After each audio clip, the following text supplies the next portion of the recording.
For centuries, it has been revered, debated, and scrutinized like few objects on Earth. The Shroud of Turin. More than just a piece of cloth, it's a silent witness to history, a lightning rod for controversy, and, some believe, the burial shroud of Jesus Christ himself. But beyond the religious fervor and the skeptical dismissals lies an undeniable enigma, a mystery etched in linen that has defied explanation for generations. Imagine a length of cloth, just over 14 feet long and a little more than 3.5 feet wide. Woven in a distinctive herringbone twill, it's a fabric of surprisingly high quality for its supposed age. But it's not the weave that captivates, it's the image. Faint, sepia-toned, and haunting, it depicts the front and back of a naked man, seemingly imprinted onto the linen. This is no ordinary portrait. The image reveals details that suggest a traumatic death. Wounds consistent with crucifixion, puncture marks mirroring a crown of thorns, and a spear wound to the side. The history of the shroud is as intricate and interwoven as the threads that compose it. Its documented existence begins in 14th century France in the small town of Lirey. There, in the hands of a French knight named Geoffroy de Charny, the cloth was first displayed. Pilgrims flocked to see it, drawn by the promise of witnessing a tangible link to the Passion of Christ. But even then, doubt was present. The local bishop, Henri of Poitiers, declared the shroud a cleverly painted fake, sparking a controversy that would only intensify with time. For centuries, the shroud remained largely within the possession of the House of Savoy, a powerful European dynasty. They moved it from location to location, eventually settling it in Turin, Italy, in 1578. It's there, in the Cathedral of St. John the Baptist, that it resides today, carefully preserved in a climate-controlled case, shielded from the ravages of time and the intrusions of curious hands. While the shroud attracted religious devotion, it wasn't until the late 19th century that scientific inquiry began to take hold. A single photograph would change everything, turning the shroud from a devotional object into a subject of intense scientific scrutiny. In 1898, Secondo Pia, an Italian lawyer and amateur photographer, was granted permission to photograph the shroud during a public exhibition. What he discovered in his darkroom that night sent shockwaves through the world. As he developed the negative, he saw not the faint, indistinct image he expected, but a startlingly clear, almost photographic portrait. The negative appeared to be a positive. This revelation was transformative. Suddenly, the image on the shroud wasn't just a stain. It was something more complex, something that interacted with light in an unexpected way. It sparked a wave of scientific interest, drawing researchers from various disciplines to study the cloth and attempt to unravel its secrets. The laboratory joined the chapel, and the shroud became a battleground between faith and science. The 20th century saw a relentless barrage of scientific tests performed on the shroud. Chemists analyzed the fibers, scrutinizing their composition and searching for pigments. Microscopists examined the image at high magnification, seeking clues about its formation. Forensic experts studied the blood stains, comparing them to known blood types and patterns. Textile historians compared the weave of the shroud to ancient fabrics from the Levant, attempting to pinpoint its origin. Pollen grains, trapped within the fibers of the linen, were meticulously identified and analyzed, revealing species native to the Eastern Mediterranean. Each finding was met with both excitement and skepticism, fueling the debate and drawing ever more researchers into the fold. Yet, despite decades of intense investigation, the shroud remained stubbornly enigmatic.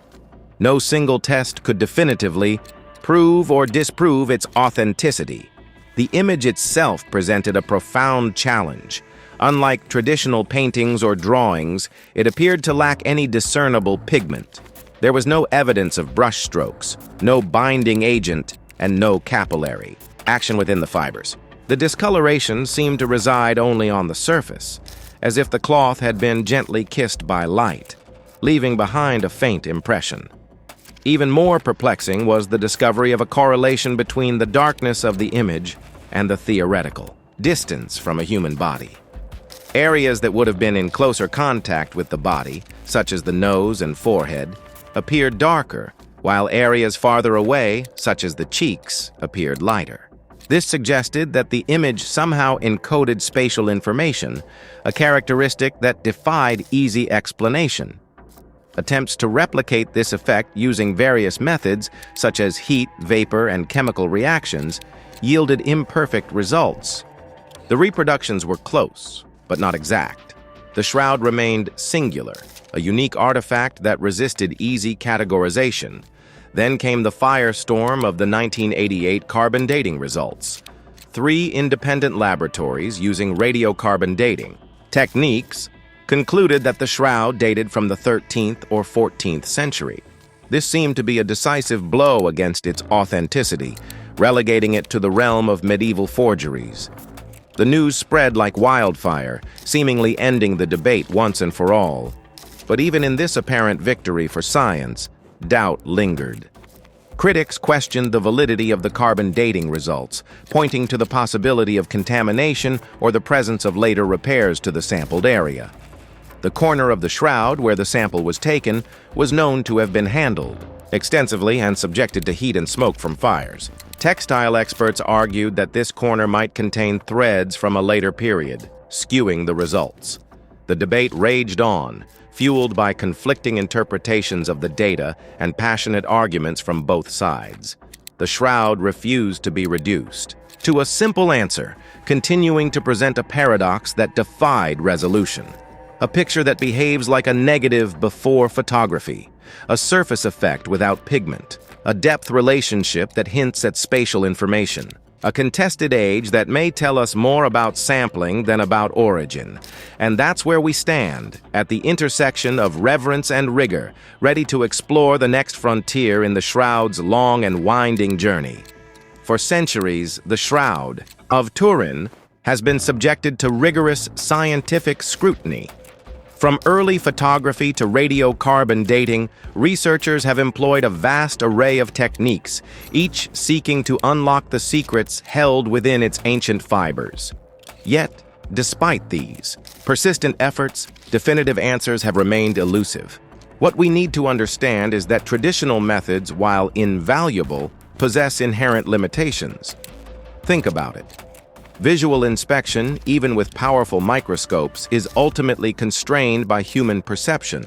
The eye can only see so much, especially when dealing with subtle variations in color and texture.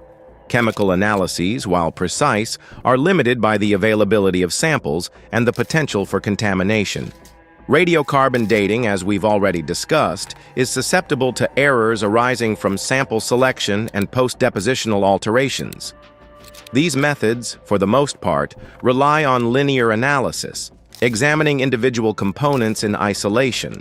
But what if the key to understanding the shroud lies not in individual features, but in the complex interplay of patterns and relationships that exist at a level beyond human comprehension? This is precisely where artificial intelligence steps in, offering a fundamentally different approach to unraveling the enigma of the shroud.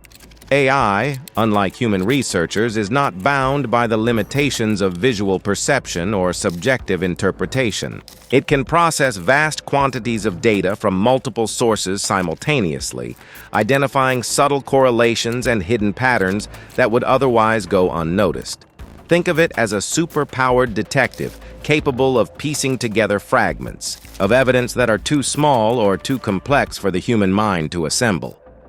The AI's unique approach involves a multi-layered analytical process. First, high-resolution digital images of the shroud, captured under various lighting conditions and across different spectral ranges, are fed into the system. These images serve as the raw material for the AI's investigation, providing a detailed representation of the shroud's surface characteristics.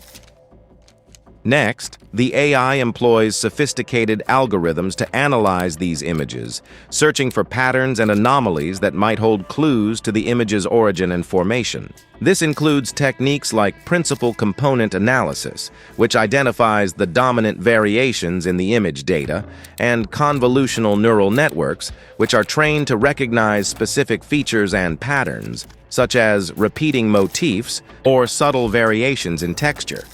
But here's where it gets really interesting. The AI is not simply looking for recognizable objects or shapes. Instead, it's searching for underlying mathematical relationships and statistical correlations that might reveal the hidden structure of the image. This approach is particularly well suited to analyzing complex systems, where the behavior of the whole is more than the sum of its parts. One of the initial, startling findings that emerged from this AI-driven analysis was the presence of what appeared to be a faint, yet statistically significant pattern of repeating geometric ratios embedded within the image. These ratios, which were detected across various anatomical features, such as the face and hands, did not seem to correspond to any known artistic or photographic technique. Imagine the surprise when the AI began highlighting these repeating ratios, subtle, almost imperceptible echoes within the weave. They weren't immediately obvious to the naked eye, even on enhanced images, yet the AI consistently identified them, irrespective of lighting or image processing techniques. These ratios appeared to be intrinsic to the image itself, woven into its very fabric, so to speak. Furthermore, the AI discovered that these geometric ratios were not randomly distributed, but rather appeared to be organized according to a specific set of rules. The system detected a non-random distribution. This suggests a deliberate, intentional design, or at least a highly structured process that governed the image's formation. Now, before you jump to any conclusions, let's be clear. This is not proof of divine intervention, but it is evidence that the image is far more complex and enigmatic than previously imagined. Another intriguing finding relates to the correlation between image intensity and the theoretical distance from a draped body. As we discussed earlier, this correlation has been observed by previous researchers, but the AI's analysis revealed that it is far more precise and consistent than previously thought. The machine learning models confirmed and strengthened this correlation, showing an almost mathematical precision in how the darkness of the image related to the supposed proximity of a body. The implication? The image formation wasn't simply a random stain, it somehow encoded spatial information. This suggests that the image was formed through a process that was sensitive to the three-dimensional contours of the body, almost as if the cloth had been draped over a physical object and imprinted with its shape. However, the AI's analysis also revealed that this distance mapping is not perfect. There are subtle distortions and anomalies that cannot be explained by simple contact alone. This led the AI to explore alternative hypotheses, such as the possibility that the image was formed through a process involving some form of energy projection or electromagnetic radiation. Again, we must emphasize that this is pure speculation at this point, but the AI's findings have opened up new avenues of investigation that were previously unexplored. Perhaps the most surprising finding of all was the detection of faint, repeating patterns of symmetry that appeared to be superimposed on the image of the face. These patterns, which were initially dismissed as artifacts of image processing, persisted even after rigorous controls were applied. They seemed to resist all attempts at discounting them as noise or statistical flukes. While the nature and origin of these symmetries remain a mystery, their presence suggests that the image may contain hidden layers of information that have yet to be deciphered. Could these symmetries represent a deliberate attempt to encode a message within the image, or are they simply a byproduct of an unknown physical process? We simply don't know the answer yet. So, what does all of this mean? The AI's findings have not solved the mystery of the Shroud of Turin, but they have profoundly deepened our understanding of its complexity and enigma. The initial findings, as we've discussed, show repeating geometric ratios, spatial information seemingly encoded within the image, and faint repeating symmetries, all suggesting an order that defies simple explanation. By uncovering these hidden patterns and relationships, AI has opened up a new chapter in the scientific investigation of the Shroud, pushing us to reconsider long-held assumptions and explore previously uncharted territories. The limitations of previous research are clear. We can only see and understand so much on our own. AI steps in to see beyond those limitations. The initial reaction within the scientific community to the AI's findings was, predictably, a mix of cautious interest and outright skepticism. Remember, for decades, many scientists considered the Shroud a closed case, definitively dated to the medieval period. To suggest that AI, a relatively new player in the field of artifact analysis, had uncovered something truly novel was met with considerable resistance. Many researchers, especially those who had previously worked on the Shroud, immediately pointed to potential sources of error in the AI's analysis.